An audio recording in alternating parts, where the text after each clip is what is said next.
আজকে যাচ্ছি বাপের বাড়িতে বোনকে রাখতে।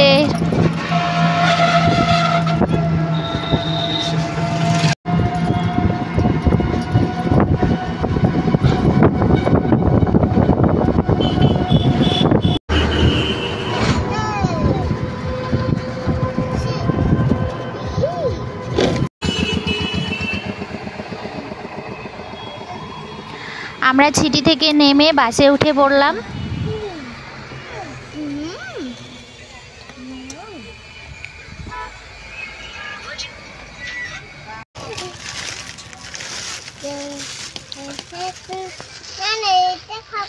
বাস থেকে নেমে আবার আমরা সিটিতে উঠে পড়লাম। আর এই শিব মন্দিরটা দেখো, যেখানে আমি বিয়ের আগে জল ঢালতে আসতাম।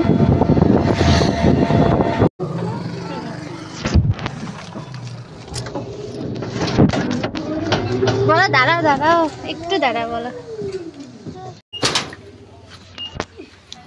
এই তো সবাই চলে এসেছে। আমার ফুল গাছগুলো দেখো কত বড় বড় হয়েছে, কি ভালো লাগছে দেখতে। আর আজকে তো সোমবার ছিল, নিরামিষ। মা আর আমি ভাত খেলাম। মা আমার জন্য না খেয়েছিল, তারপর মা আর আমি একসাথে খেলাম। তো বাই বাই।